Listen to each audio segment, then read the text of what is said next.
In what ways does your media product use, develop, or challenge forms and conventions of real media products? For my front cover, I have decided to use forms and conventions of real media products as I was basing my magazine on the source. The thing that develops the conventions on my front cover is the limited amount of cover line. I decided not to have a lot of cover lines as I didn't want my front cover to look all over the place and make it difficult for my chosen target audience of 16 to 26-year-olds to get. The other unconventional thing I did on the front cover was the input of strong language, as most of the covers I analysed hadn't put swear words.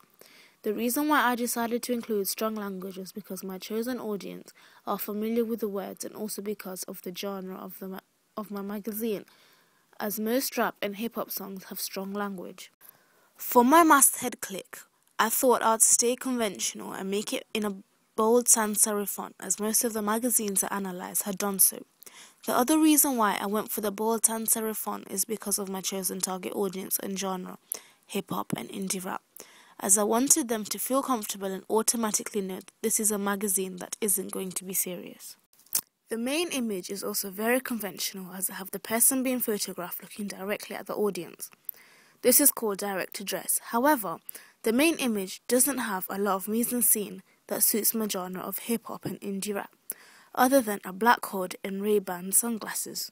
The top and bottom banner are also very conventional, as it tells my target audience who and what else is going to be in the magazine.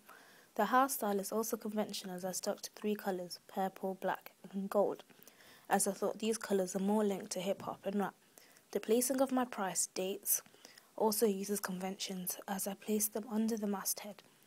I don't have an issue number on my front cover because I wanted to challenge conventions of existing magazines and include it on the contents page, just like how Rolling Stones had done so. When it comes to my contents page, the layout is very clear, and I use boxes to split the text from the main image, as it makes things clearer to read. I also stuck to my 3-part house style of purple, black and gold, as I wanted the colour scheme to be constant throughout the entire magazine. Everything on my contents page is conventional, as I don't want to challenge most magazines I analyse, such as The Source and XXL, as they had very conventional contents pages. I based my contents page mainly on The Source magazine, as I wanted the person being photographed looking away and doing something that fits in with my chosen target audience. Since my photo is very dark and the font I wanted to use was black, I decided to use boxes to separate the features, as this is very conventional, as it makes it easier to read. The other conventional thing I use on my contents page is the footer, as I include web content and an issue number. The reason why I included this on the footer is because I wanted to keep my contents page really simple, and including a web content automatically means that there's more things on the web, and the reason why I included an issue number was to show my target audience that my magazine has a large fan base. By separating my features with fashion, album reviews, and entertainment subheadings, as it makes it easier for my target audience to read and find what they're looking for. It is also a very conventional thing, and it is found in almost every magazine, including music magazines. For my double page spread, I made sure that it was very conventional, and I based it on The Source double page spread. I also stuck to my house style of purple, black and gold, as they are not harsh, and I got these colours from my secondary research. The only unconventional thing included in my double page spread is when I linked the article to Twitter, as most magazines don't do that.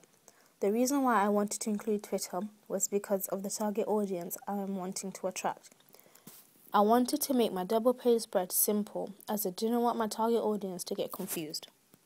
My body text uses conventions of existing magazines, as I made sure it was laid out horizontal, and I also made sure I included gutter spaces.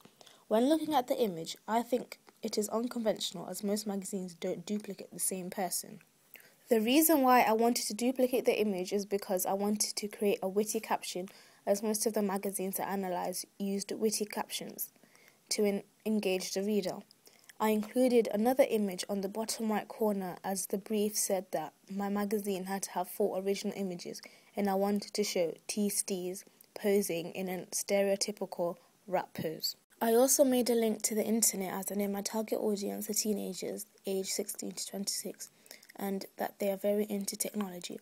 By adding a pull quote, I made my double page spread very conventional, as not only music magazines have pull quotes, but other genres of magazines also have pull quotes, for example, music and movie magazines. The reason why I included a pull quote is because I have a lot of words in the article that I wanted my audience to know that the article is mainly about.